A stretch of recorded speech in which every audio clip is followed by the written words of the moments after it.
नमस्कार भाइयों। आज नई वीडियो बनाने का टाइम मिला, काफ़ी दिन हो गए वीडियो बनाए। तो एक टॉपिक जो दिमाग में आ रहा था मेरे, वो एक सामाजिक समस्या है जो हमारे समाज में एक समस्या नई आई है। मतलब नई नहीं है, अभी ज़्यादा बढ़ी है। मैं ये कहूँगा कि अभी ज़्यादा बढ़ोतरी हुई है उसमें।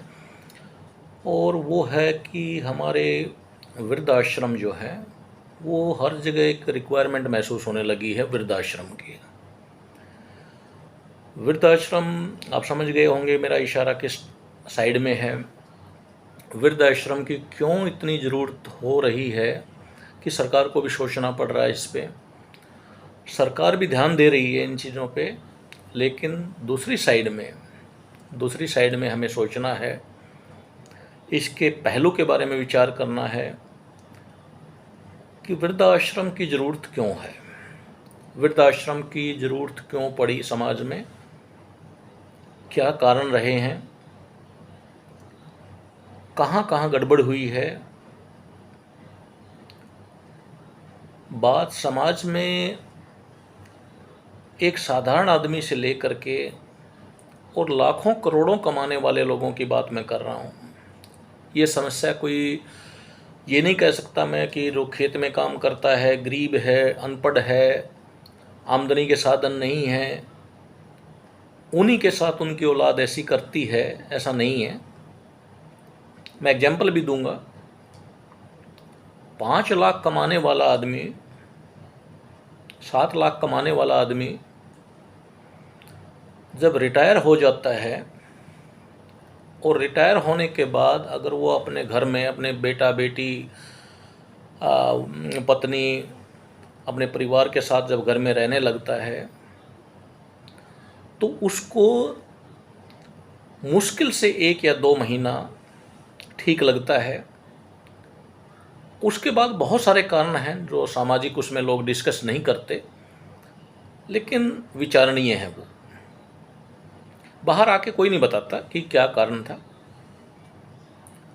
मेरी थोड़ी ऑब्जर्वेशन रहती है, सामाजिक ऑब्जर्वेशन है कि जब आदमी रिटायर होने लगता है तो उसको करोड़ों रुपए मिलता है। आज के टाइम में जिस लेवल की मैं बात कर रहा हूँ, जिसके 5 लाख 4 लाख रुपए सैलरी है, उसको 1.5 करोड़ से 2 करोड़ रुपया उसके हाथ में आता है जब रिटायर होता है।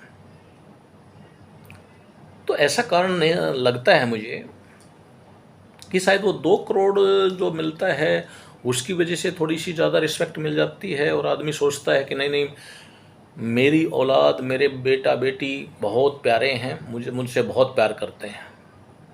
मैं किसी पहलू के ऊपर बात कर रहा हूँ कि जब वो आदमी रिटायर होके जाने लगता है और मेरे से डिस्कस करता है, नॉर्मली जैसे बातचीत होती है, मिलने आते हैं, तो मेरा एक सामाजिक उसमें जानने की रुचि होती है कि आप अब जा कर के क्या करेंगे। तो लगभग मैंने देखा कि हर आदमी जब रिटायर होके जाता है तो वो बात करता है कि नहीं, मेरे बेटे तो सबसे अलग हैं, मेरी बहू भी अलग है, मेरा बेटा भी अलग है, बहुत प्यार करते हैं मुझसे और शायद मुझे जॉब करने की ज़रूरत नहीं है, दोबारा रिटायर होकर रिज्वाइनिंग की ज़रूरत नहीं है। लगभग मैंने देखा है ये। और जब मैं देखता हूँ कि 3 महीने 2 महीने उसको घर जाए हुए हैं, रिटायर होके घर रहने के 2 ही 3 महीने के अंदर वही बंदा फाइल लेकर के ऑफिसों के चक्कर लगाने लगता है कि मुझे जॉब चाहिए।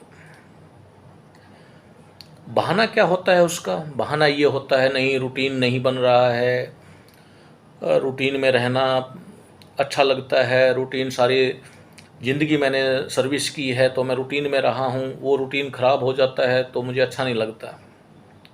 ये बहानेबाजी, मतलब बहानेबाजी जो बनाते हैं। और ये एज की बात कर रहा हूँ मैं, 60 की, 60 साल की उम्र की बात कर रहा हूँ मैं। ऊपर से शुरू करता हूँ। जिसकी सैलरी 4 से 5 लाख रुपए थी और वो 2 करोड़ रुपए लेकर के रिटायर हुआ है। और जब मैं देखता हूँ कि 3 महीने बाद वो फिर ट्राई कर रहा है कि मुझे नौकरी चाहिए, बहाना कुछ भी बनाया हो, हम उस बात पर नहीं जाएंगे। ये बात मैं कर रहा हूँ जिसकी उम्र 60 साल है या 62 साल है। अब हम आते हैं जो हमारे खेत में काम करने वाले फार्मर्स हैं, गरीब आदमी हैं, या थोड़ी तनख्वाह लेकर के सर्विस की है जिसने, जो रिटायर हुए हैं, वहाँ भी ये समस्या आ चुकी है।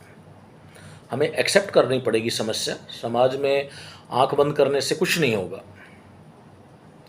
समस्या तो गांव तक पहुंच चुकी है। वृद्ध आश्रम गांव में भी बनने लग गए हैं।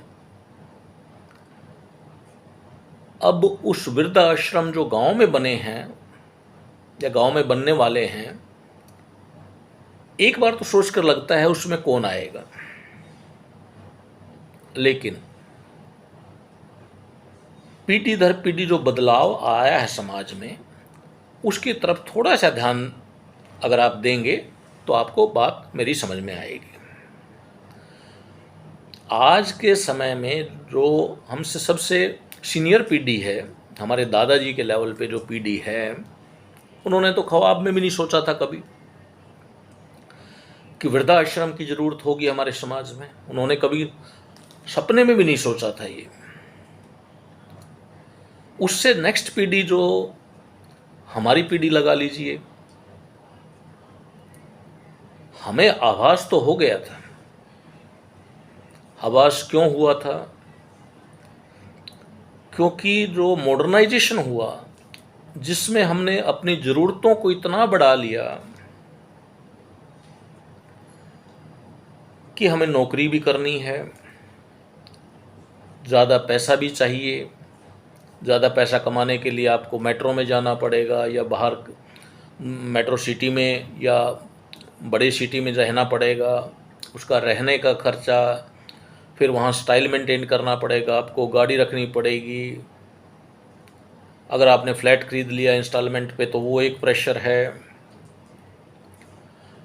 अब जब मान लो एग्जाम्पल के लिए, अगर किसी के 2 बेटे हैं और दोनों बेटे जॉब में चले गए और उन्होंने जो मेट्रो सिटी की कल्चर है वो अडॉप्ट कर ली।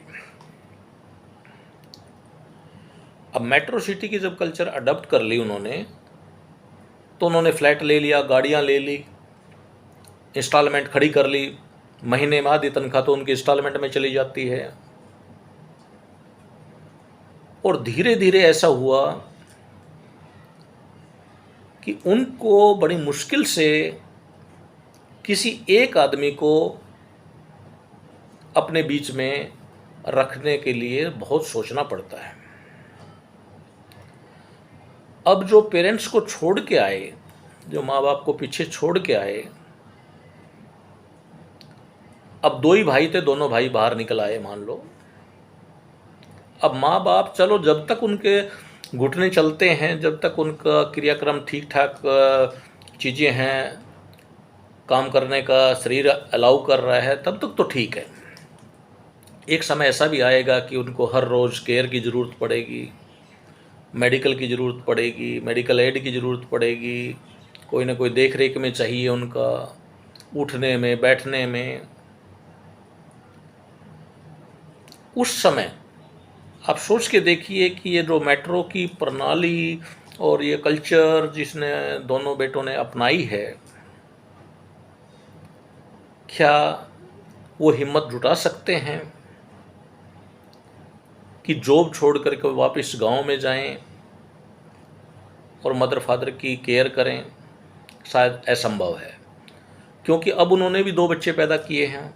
उनका एजुकेशन के सवाल है, मेट्रो में कंपटीशन है, बच्चों को आगे लेके जाना है, बच्चों को आईआईटी एनआईटी में ले जाना है, दिन रात कंपटीशन है।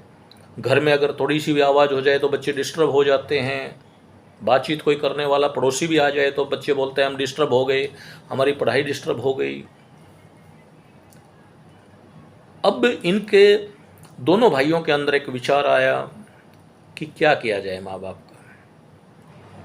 तो शुरुआत में ये खर्चे के लिए तैयार हुए दोनों भाई कि ऐसा करते हैं 10-10 हज़ार रुपये हम भेज देते हैं माँ बाप के लिए और कोई नौकर लगा देते हैं उनके देख रेख में। ये सॉल्यूशन निकाला, मतलब एक सॉल्यूशन निकाला, मैं एग्जांपल दे रहा हूँ, किसी का नाम नहीं ले रहा हूँ। ये सॉल्यूशन कुछ दिन काम किया, फिर नौकर भी छोड़ के भाग गया कि नहीं, मैं नहीं सेवा कर सकता। अब लास्ट ऑप्शन एक ही बचा। दोनों भाइयों ने विचार किया कि हम तो ऐसे इस गिरफ्त में फंस चुके हैं, आगे बच्चे जो हैं 10th 12th में हैं, कंपटीशन की तैयारी कर रहे हैं, आगे निकालने की कोशिश है हमारी, ऐसे में माँ बाप हम साथ में नहीं रख सकते, वो बीमार हैं, उनको दवाइयाँ चाहिए, केयर चाहिए, और भी परेशानियाँ आ जाती हैं जो बोलना नहीं चाहिए, कि वो गांव की कल्चर है या मान लो छोटे टाउन की कल्चर है, ये मेट्रो की कल्चर है, बातचीत करने का तरीका, बैठने का तरीका। तो ये जो मेट्रो कल्चर अपनाई है जो गांव से निकल के, उनके बारे में मैं बात कर रहा हूँ कि उनको शायद अच्छा नहीं लगेगा, ये उनके बच्चों को अच्छा नहीं लगेगा। और पत्नियाँ तो किट्टी पार्टी में ज्वाइन कर चुकी हैं। किट्टी पार्टी, आप समझ गए होंगे मैं किस तरफ इशारा कर रहा हूँ। अब नेक्स्ट जनरेशन जो है, जिसको केवल हमने कंपटीशन के बारे में बताया, वो सारा दिन एक कंपटीशन उनके दिमाग में घुसाया। रिश्तों के बारे में हमने उनको कुछ नहीं बताया, रिश्ते कैसे होते हैं, समाज कैसे होता है, हमने रिश्ते कैसे निभाए, कैसे निभाने चाहिए, हमने कोई बात ही नहीं की उनसे। और उनको एक कंपटीशन के अंदर इतना घुसा दिया कि उनको तो पता ही नहीं कि दादा दादी भी होते हैं, चाचा चाची भी होते हैं, ताऊ चाचा भी होते हैं, हमारे रिलेशन में भी हैं ये कि नहीं है, उनको तो मालूम ही नहीं। उन्होंने तो मम्मी पापा को ही देखा है, और मम्मी पापा को भी ज़्यादा क्या देखा उन्होंने, मम्मी पापा को इतना ही देखा कि मम्मी पापा के घर वालों को गलत बता रही है और पापा मम्मी के घर वालों को गलत बता रहा है। तो उनकी समझ में नहीं आया कि ये रिश्ते क्या हैं। अगली जनरेशन की ये एक हमने सिचुएशन ला दी जिसमें केवल कंपटीशन का पता है, उनको आगे निकलने का पता है। उनका पैकेज मिल सकता है, 50 लाख का पैकेज हो गया, 60 लाख का, 90 लाख का, 80 लाख का उनका पैकेज मिल गया, जो वो अचीवमेंट हो गया उनका। मैं जहाँ से बात शुरू की थी वहीं आना चाहता हूँ। अब आप सोच के देखिए कि हम बच्चों को जब कंपटीशन के लिए तैयार कर रहे थे और उनको संस्कारों से दूर रख रहे थे, तो क्या कभी हमने सोचा कि ये वृद्धाश्रम किस लिए सामाजिक ज़रूरत आई है, ये सामाजिक ज़रूरत एक महसूस हुई है वृद्धाश्रम की, इसकी तरफ कभी नज़र दौड़ाई, कभी हमने सोचा? नहीं सोचा। सोचना चाहिए। ये वृद्धाश्रम जो हैं आज की कड़वी सच्चाई है। बहुत सारे पहलू हैं इसके, मैं शायद अगर एक एक पहलू पे जाऊंगा तो बहुत बहुत बड़ी वीडियो बन जाएगी। शायद अगर मैं थोड़ी बहुत बात कवर कर पाया तो मैं ट्राई करूंगा। जब हम वृद्धाश्रम के बारे में विचार करते हैं, ये कल्चर हमारी नहीं, सनातनी कल्चर नहीं है ये, सनातन धर्म के अंदर ये कल्चर नहीं थी, लेकिन सिलेक्शन हमारा ही था। अब हमें इसके ऊपर विचार करना पड़ेगा कि इस कल्चर से कैसे बचा जाए या एक्सेप्ट किया जाए। दो बात है, या तो इसको एक्सेप्ट किया जाए, सामाजिक है, ठीक है, परिवर्तन है, विदेशों में पहले से ही है, वेस्टर्न कल्चर में पहले से ही है, तो या तो इसको एक्सेप्ट किया जाए सामाजिक तौर पे, या इसको रिजेक्ट किया जाए। अगर एक्सेप्ट किया जाए तो हमें उसकी भी तैयारी करनी पड़ेगी, अगर इसको रिजेक्ट करना है हमें सामाजिक तौर पे तो उसकी भी तैयारी करनी पड़ेगी। हर माँ बाप जब बच्चे पैदा होते हैं, स्कूलिंग होती है उनकी, तो हर माँ बाप ये सोचता है कि मेरा बेटा तो श्रवण कुमार है, वो भाव लेकर के आगे बढ़ता है कि मेरा बेटा तो श्रवण कुमार है, मेरा बेटा मेरे साथ ऐसा कर ही नहीं सकता। आज सोशल मीडिया का ज़माना है, अगर सोशल मीडिया पे जाएंगे आप, वृद्धाश्रम के बारे में वीडियोस देखेंगे तो आप हैरान हो जाएंगे। जो मैंने स्टार्टिंग में बोला कि जो बंदा जीवन भर इतना कमाया है कि वो सोचता है कि मेरे से ज़्यादा तो कमाई कर ही नहीं सकता कोई, 4 लाख 5 लाख तनख्वाह कम नहीं होती, सैलरी 5 लाख अगर मान लो रिटायरमेंट मोड पे है और 5 लाख सैलरी ले रहा है तो इससे ज़्यादा सैलरी नहीं हो सकती, उसको लगता है। और 2 करोड़ 2.5 करोड़ मैंने बताया उसको रिटायरमेंट पे मिलता है, वो भी बहुत हो जाता है। दूसरी साइड में देखिए, उसी पहलू पे आ रहा हूँ मैं, दूसरी साइड में देखिए उसने अपने बच्चों को कंपटीशन में इतना आगे बढ़ाया कि बच्चे जो हैं अमेरिका, ऑस्ट्रेलिया, कनाडा और वहाँ भी रिसर्च R&D उस लेवल पे जहाँ उनको पैसे की ज़रूरत नहीं है, इतना पैसा है उनके पास। ये पहला पहलू है जो मैंने शुरू किया था। जो हायर सोसाइटी मानते हैं, जो अपर फैमिलीज, अपर इनकम लेवल है, उनकी बात मैं पहले कर रहा हूँ। उनके बच्चे अमेरिका, ऑस्ट्रेलिया, UK, कनाडा, वहाँ बहुत हाई पोस्ट पे बैठे हुए हैं, शादी भी वहीं कर लिया, बच्चे भी वहीं हो गए। अब यहाँ पर जैसे ही ये रिटायर होते हैं तो एक्सेप्टेंस इनको दिखाई नहीं देती अपनी। बाहर सामाजिक उसमें बड़ाई करेंगे बच्चों की, बहुत एप्रिसिएशन देंगे, लेकिन सच्चाई कुछ और है। कभी कभी जब वो मूड होता है बताने का, कभी कभी बताते हैं, इनका एक्चुअल में एक्सेप्टेंस कम है, वहाँ पे वो बच्चे एक्सेप्ट नहीं कर रहे हैं। सच्चाई ये है 99% की, 1% तो एक्सेप्शन होता ही है।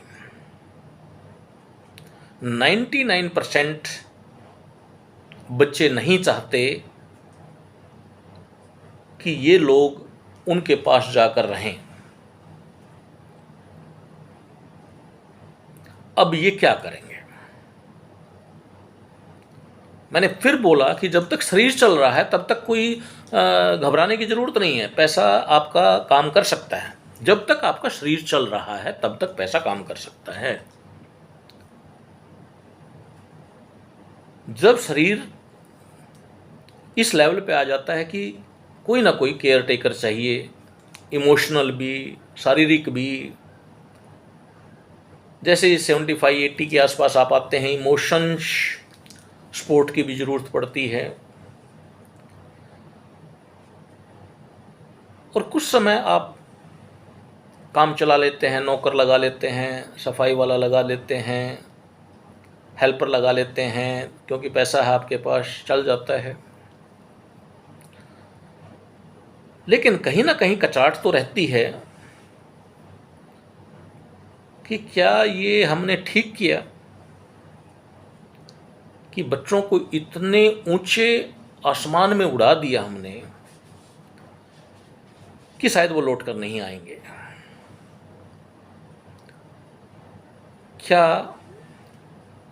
ये कचाट मन में रहती है कि शायद कुछ गलती हुई है हमसे? आखिर लेवल पे, आखिर में जब आप देखेंगे कि मेट्रो सिटी के अंदर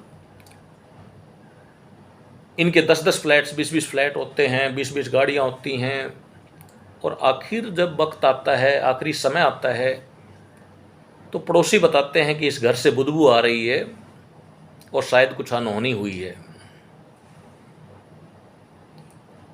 उसके बाद फ्लैट खोला जाता है, पता किया जाता है, तो अंत तो वही है। दूसरी साइड में दूसरा रास्ता बचता है वृद्धाश्रम। अगर उसको एक्सेप्ट कर लिया हमने उस कल्चर को एक्सेप्ट कर लिया, एक्सेप्टेंस में मैं चल रहा हूँ पहले, अगर उस कल्चर को एक्सेप्ट किया हमने तो ये ठीक लगा मुझे कि बच्चों को उड़ने दो, जहाँ जाना है, जहाँ जिस लेवल पे जाना है उनको जाने दो, अपनी तैयारी वृद्धाश्रम की कर लो, फिर अकेला रहने से कोई फ़ायदा नहीं है। जो लास्ट स्टेज मैंने बताई कि फ्लैट में बदबू आने लगी, तब पता चला कि अनहोनी हुई है। ये जो 5 साल 7 साल जो लास्ट वाले फेस में बता रहा हूँ, ये फेस वो है जिसमें शायद वृद्धाश्रम काम करेगा, क्योंकि वहाँ उसी लेवल के लोग रहेंगे और उसी एज के लोग रहेंगे, और शायद इस स्टेज में, इस सिचुएशन में वृद्धाश्रम सही सिलेक्शन होगा। अब दूसरी साइड में चलते हैं, जहाँ medium family, lower medium family रहती हैं, लोअर इनकम ग्रुप है या मिडिल इनकम ग्रुप है, उन लोगों को ये एक्सेप्ट करना बहुत मुश्किल है आज के समय में कि उनके वृद्धाश्रम जाना पड़ सकता है। इसका सॉल्यूशन क्या है? बात सॉल्यूशन पे लाता हूँ मैं। समस्या तो मैंने बता दी। समस्या ये है कि अगले आने वाले 20 साल में लगभग ये कल्चर ऐसी आ गई है कि नई युवा पीढ़ी जो है वो संस्कारों से दूर चली गई है, और संस्कारों से दूर होने की वजह से उनको लगता है कि ये मेरे लिए केवल डिस्टर्बेंस है। सच्चाई तो ये है कि उनको लगता है कि ये केवल मेरे लिए डिस्टर्बेंस है।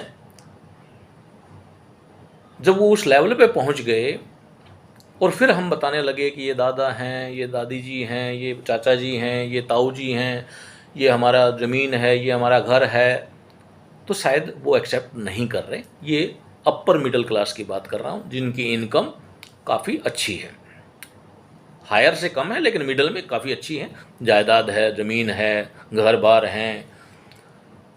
अब वो बच्चे उनको एक्सेप्ट नहीं करना चाहते क्योंकि उनको वो डिस्टर्बेंस लगता है।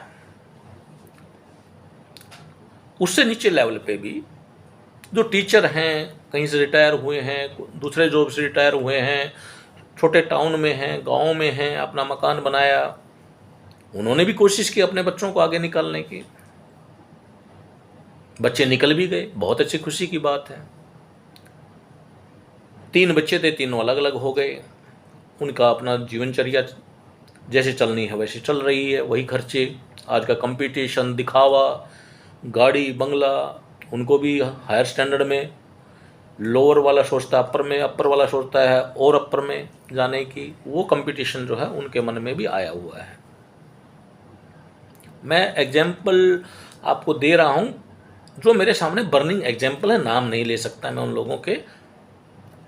इतना कमाने के बाद भी, जिन्होंने 60-65 साल तक इतना कमाया, दिन रात कमाया, और अगर उनके बच्चे, जो बेटा बेटी है, पोता पोती की नहीं बात कर रहा हूँ, पहले बेटा बेटी की बात कर रहा हूँ, अगर बेटा बेटी ये बात कहें कि हमें कोई मतलब नहीं कहाँ गए, कहाँ नहीं गए, कब आए, कब गए, क्या करते हैं, हमें कोई मतलब नहीं है, घर में हों, अगर बहू से रोटी मांग ली जाए कि बेटा रोटी दे दो,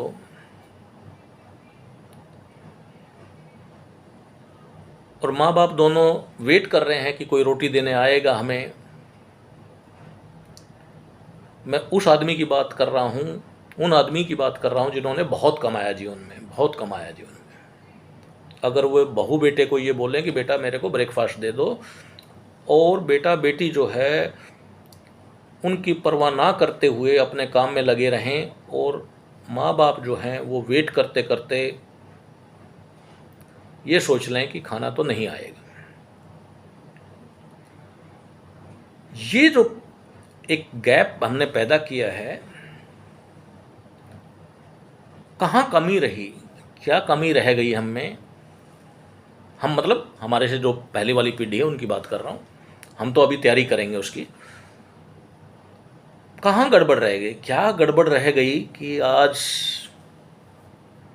ये डायलॉग बोलने पर भी बहुत कमाया मैंने, दिन रात कमाया मैंने, और कोई 2 रोटी के लिए भी अगर बहाना बनाए कि मैं भूल गया या मेरे को किसी ने नहीं बताया, इस स्टेज के ऊपर आकर के खड़े हो गए। सामाजिक दृष्टि में लगभग अगर आप वृद्धाश्रम में जाएं और एक एक बुजुर्ग की कहानी, एक एक बुजुर्ग की अगर आप कहानी बनाएं, आजकल तो सोशल मीडिया का ज़माना है, तो आप हैरान हो जाएंगे कि वहाँ पे कोई गरीब आदमी नहीं जाता। मेरी बात सुनिए ध्यान से। वृद्धा आश्रम में अगर आप एक एक माँ बाप की वीडियो बनाने लगें, जो माँ बाप वहाँ हैं, तो एक बंदे के ऊपर एक बहुत सीरियस स्टोरी बन जाएगी, बहुत सीरियस कहानी बन जाएगी। और वहाँ आप देखेंगे कि 99% जो पहली और दूसरी क्लास मैंने बताई, upper class and middle class, जो गरीब लोग हैं, जो गांव में गरीब हैं, जिनके पास अपनी खेती ही साधन है, 2 बेटे हैं 3 बेटे हैं, अपनी खेती कर रहे हैं, या कोई छोटा मोटा धंधा करके अपना गुजारा कर रहे हैं, माँ बाप के साथ रह रहे हैं, माँ बाप से भी जितना बनता है वो कर रहे हैं साथ में, वहाँ समस्या नहीं आई है। क्यों नहीं आई है वो बात मैं आपसे करना चाहता हूँ कि वो चीज़ जो है, जो गरीब परिवार है या जो गांव में हैं, जो बेटा बेटी उस लेवल पे नहीं हैं और गांव में ही अपना काम कर रहे हैं, खेती कर रहे हैं, बिजनेस कर रहे हैं, छोटा मोटा धंधा कर रहे हैं, माँ बाप भी लगे हुए हैं साथ में, उन परिवारों में ये समस्या नहीं है।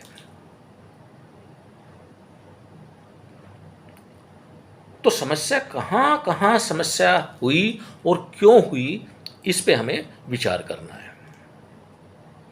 वृद्धाश्रम की मैंने बात की, अगर हम इसको रिजेक्ट करें, एक्सेप्ट करें, तो हमें तैयारी करनी पड़ेगी। मैंने बताया ऐसे एक्सेप्ट होगा, ये तो एक्सेप्टेंस हो ही गया।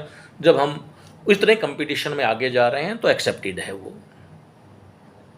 दूसरी साइड में रिजेक्शन, अगर वृद्धा आश्रम में जाने को हम एक्सेप्ट नहीं कर रहे हैं, तब क्या करें, हम तैयारी कैसे करें। अब तैयारी कैसे करें, ये बड़ी सीरियस इश्यूज आ जाते हैं इसके अंदर। अगर आपको वृद्धाश्रम में नहीं जाना है तो हम अपनी तरफ से क्या तैयारी कर सकते हैं, मेरा सिंपल भाषा में आपसे ये क्वेश्चन है। अगर आपको वृद्धाश्रम में नहीं जाना है, अपने घर परिवार के साथ रहना है,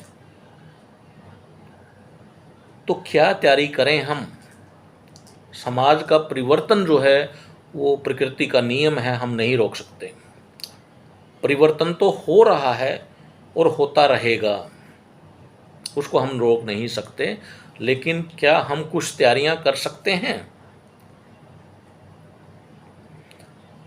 क्या कोई तैयारी हमारी साइड से हो सकती है कि ताकि हमारा कल ऐसी स्टेज ना आए हमें वृद्धाश्रम जाना पड़े। आप विचार कीजिए एक बार, अपनी नज़र दौड़ाइए चारों तरफ। ये मेरा अपना पॉइंट ऑफ व्यू है, मैं ये नहीं कह रहा कि हर आदमी मेरी तरह सोचता है।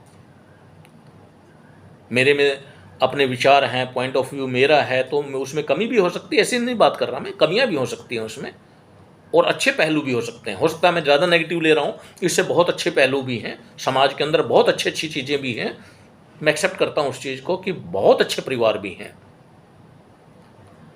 लेकिन जो समस्या मैं आपके सामने रख रहा हूँ वो भी किसी से छुपी नहीं है। तो मेरा कहने का मतलब है कि बुढ़ापे की तैयारी कैसे करें, प्लानिंग कैसे करें कि बुढ़ापे में हम ठीक ठाक कैसे जीवन व्यतीत करें। मैंने पहली वीडियो जो डाली थी उसमें भी थोड़ा सा जिक्र किया था, 1-2 कहानी भी सुनाई थी कि हमें शायद गहराई से विचार करने की ज़रूरत है और जो समस्याएं, पारिवारिक समस्याएं हैं, उनको समझना है।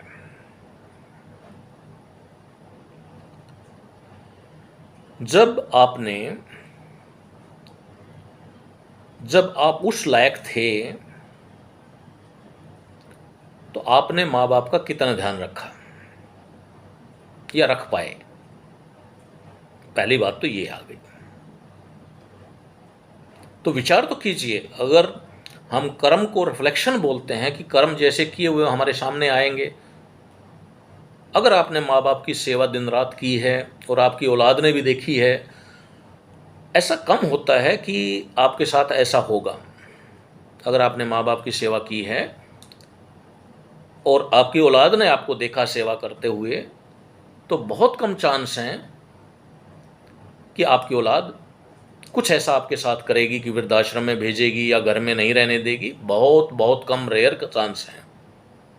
अगर छुपे हुए कर्म आपके गंदे हों कहीं, तो मैं नहीं कह सकता, क्योंकि जो सामने हैं वो तो आप ही जानते हैं। अगर अच्छे कर्म, वास्तव में अच्छे कर्म हैं, तो आपके साथ ऐसा नहीं होगा। आप निश्चिंत रहिए, अगर आपने माँ बाप की सेवा करने का मौका मिला है तो।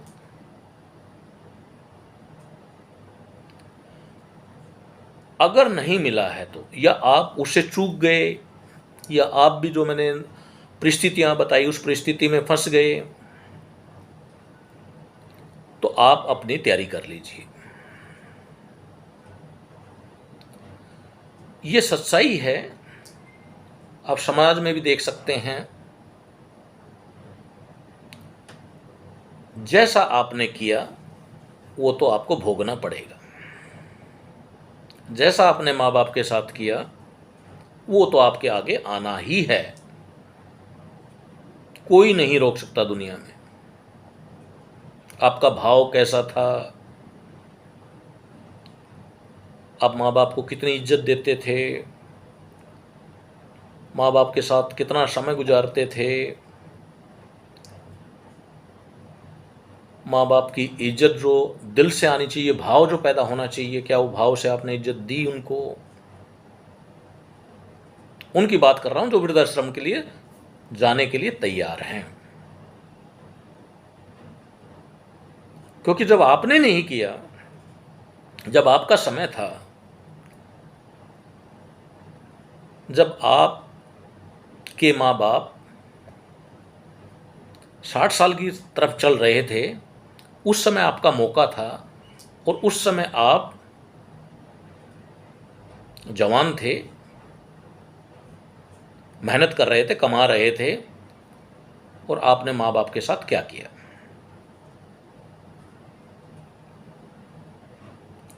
मैं वही बता रहा हूं कि आज आप माँ बाप उसी स्टेज में हैं जिस स्टेज में आपके माँ बाप थे।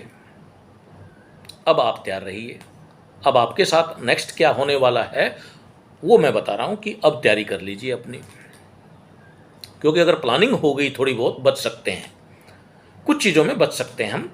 क्योंकि हमसे बुरा हुआ है, मान लो जब हमने करना चाहिए था हमने उतना अच्छा नहीं किया, अपनी जिम्मेवारी नहीं निभाई मान लो, तो आप ये तो मान के चलिए कि आपकी औलाद भी आपको लगभग वैसा ही परिणाम देगी। तो क्या तैयारी की जाए? जो पहली वीडियो में मैंने बताया था, सबसे पहला काम कीजिए डिटैचमेंट। डिटैचमेंट का मतलब घर छोड़कर भागना नहीं है। डिटैचमेंट का मतलब ये नहीं घर से बाहर निकल जाओ। डिटैचमेंट का मतलब है कि थोड़ा मोह माया से पीछे हटिए। दूसरी बात, कम बोलने का अभ्यास कीजिए। जैसे ही उम्र 50 से ऊपर होती है, 50 से ऊपर चलती है, तो कोई पूछे तो बताइए, बेटा बेटी, बहू, पारिवारिक कोई और सदस्य, अगर आपसे कोई पूछ रहा है तभी बताइए। पहला मैंने बताया डिटैचमेंट, दूसरी बात मैंने बताई, अगर कोई आपसे पूछे तो तभी अपने विचार व्यक्त कीजिए। तीसरी बात, टोक टाक जो आप करते हैं, कहाँ जा रहा है, कहाँ गया था, कहाँ गया था, क्यों गया था, हर चीज में टोक टाक जो आप करते हैं, ये भी आपका रास्ता वृद्धाश्रम की तरफ जाता है। बहुत ज्यादा बोलते हैं तब भी आपका रास्ता वृद्धाश्रम की तरफ है। हर चीज को अपने कंट्रोल में रखना चाहते हैं तब भी वृद्धाश्रम की तरफ ही जा रहा है। फिर आपके पास जो थोड़ा बहुत बचत है, आपके नाम थोड़ी बहुत जमीन है, मकान है, प्लॉट है, टाइम से दीजिए उनको, जब समय सही आए तब दीजिए। दूसरी बात, एक हमारी कल्चर होती थी पुराने समय में कि जो बुजुर्ग लोग थे वो घर से दूर बैठते थे, बैठक होती थी हमारी, जिसको घेर बोलते थे, बाड़ा बोलते थे, गितवाड़ा बोलते थे। वहाँ पे कमरा होता था बुजुर्ग लोगों का, जहाँ हुक्का पानी होते थे। तो उसको एक बहुत ही अच्छी प्रथा थी वो, कि बुजुर्ग आदमी केवल खाने के लिए घर में आए और खाना खा करके अपने वहाँ जा कर के बैठ जाए, और बुजुर्ग भी आ जाएं, हुक्का पानी पिएं और अपना टाइम पास करें। कोशिश कीजिए आप सारा दिन घर में ना रहें। अगर हो सके तो बुढ़ापे में कोई काम जो आप कर सकते हैं, चाहे आपको फ्री में करना पड़े, सोशल सेवा देनी पड़े, तो कोशिश कीजिए आप अपने को एंगेज करने की। मैं उन लोगों की बात कर रहा हूं जो वृद्धा आश्रम जाने के लिए तैयारी में हैं, जिनकी उम्र जो है 50 से 60 साल हो चुकी है। क्योंकि इसके कई पहलू हैं, सारे पहलुओं में कन्फ्यूजन होने की जरूरत नहीं है। मैं केवल बोल रहा हूं, आप मेरी ये बात जो सुन रहे हैं, ये बात उनकी है जो 50 से 60 साल वाले हैं।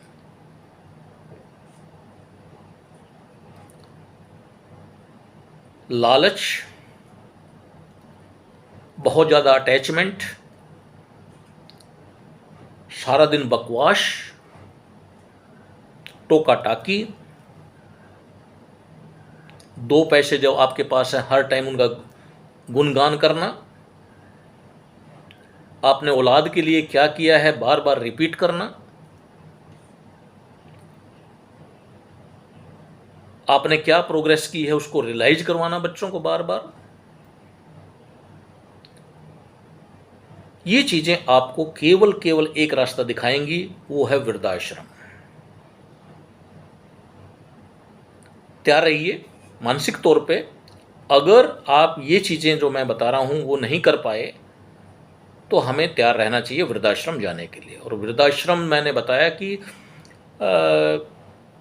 एक बहुत अच्छी प्रथा नहीं है हमारे सनातन धर्म के लिए, लेकिन समस्याएं हमारे समाज में भी आई हुई है।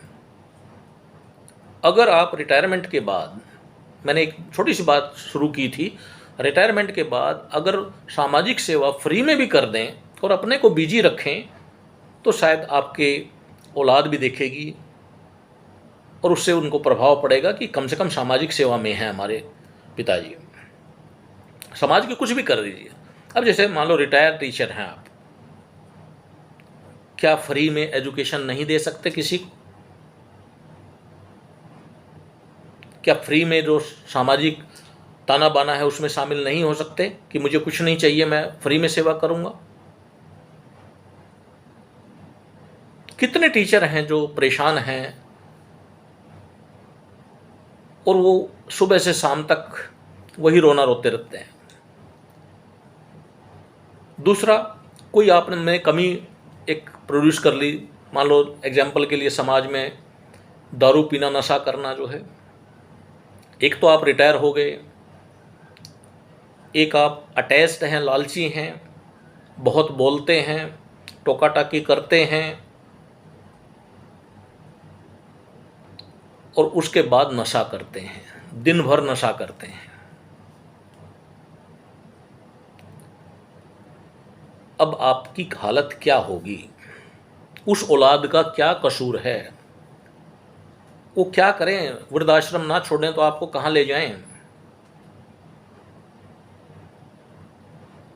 तो वृद्ध आश्रम में नहीं जाना है तो थोड़ा सा अपनी प्लानिंग कीजिए।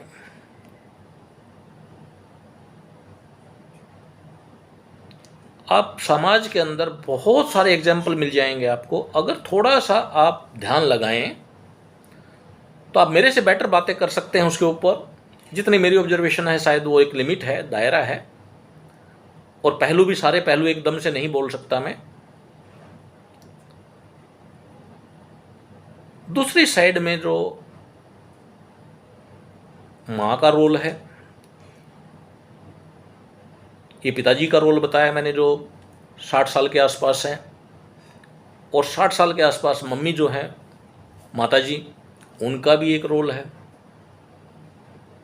अब वो रोल कितना सही अदा कर रही हैं समाज में आप देख सकते हैं।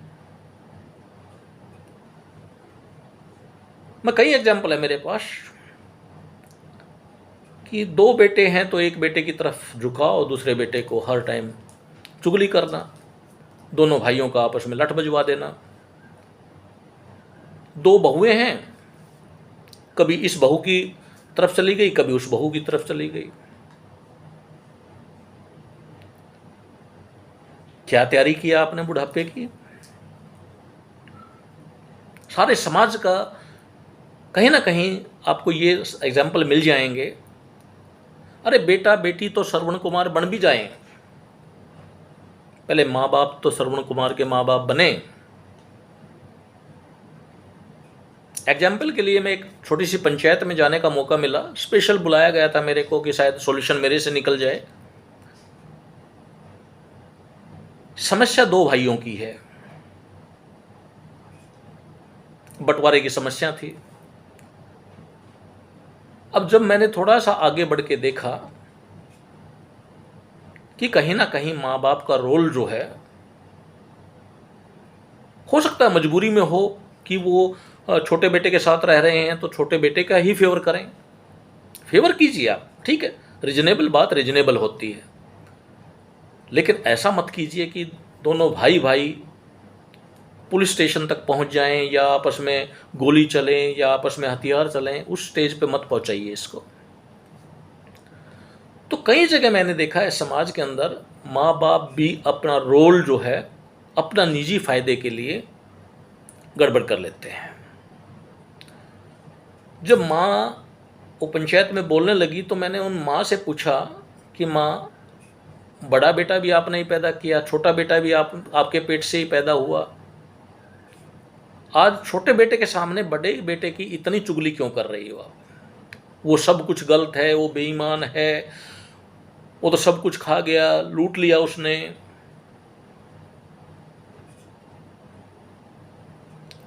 मैंने समझाया, जितना मैं समझा सकता था मैंने समझाया कि माँ का रोल बाप का रोल अदा कीजिए सही सच्चे मन से, तो शायद समस्याएं सुलझ जाएंगी। फिर जो बड़ा भाई था उसके दोनों बेटे जवान हो रखे थे। अब वो बेटे जो है इतने बिगड़ैल किस्म के थे कि वो दादा, जब मैं जैसे पंचायत में बातें होने लगी और परिवार साथ में बैठाया मैंने, कि वो अपने पिताजी को भी बोलने नहीं दे रहे, अपनी मम्मी को भी बोलने नहीं दे रहे, और दादा को तो ऐसे बोल रहे हैं जैसे उनको कोई मतलब नहीं उससे, और चाचा की तरफ तो वो हथियार उठा के भाग रहे थे। मैंने वहीं बोला कि इन दोनों बच्चों को जो ऐसे आप बिगाड़ रहे हो, कल जो रिजल्ट आज आपके सामने है, भाई भाइयों के बीच में जो हालत हो रखी है, इससे भी बुरी हालत होगी आपकी। ये तो दुर्योधन वाला काम हो गया कि दादा बैठे हैं दादा की इज्जत नहीं, बाप बैठा बाप की इज्जत नहीं, चाचा बैठे चाचा की इज्जत नहीं, चाची की इज्जत नहीं है। अरे प्रॉपर्टी का टुकड़ा है, मान लो एक आदमी को तो छोड़ना ही पड़ेगा, ठीक है सब्र कर लो यार, परमात्मा और देगा। और ऐसे नहीं, गरीब आदमी की बात कर रहा हूँ मैं, नाम नहीं बताना चाहता, लेकिन समृद्ध फैमिली के अंदर ये समस्या थी। मैंने कोशिश की, शायद मुझे आगे रिपोर्ट लेने की ज़रूरत नहीं थी। मैंने दोनों को समझाया, परिवार को बैठाया, लेकिन कहीं ना कहीं माँ बाप का रोल जो है वो भी हमें सही से निभाना पड़ेगा। बुढ़ापे की तैयारी करते करते, प्लानिंग करते करते ये भी देखिए कि आपसे कोई गलती ऐसी ना हो जाए कि आप जब बुढ़ापे में 70-80 साल के अंदर जब बेटे के पास जाएं तो उस बेटे के अंदर इतनी नफरत भरी हो आपके प्रति, क्योंकि आपने तो कर दिया उस टाइम। जुबान भी चलती थी, शरीर भी चलता था, टाइम भी अच्छा था आपका, तो उस समय तो आपने कर दिया सारा काम फिट।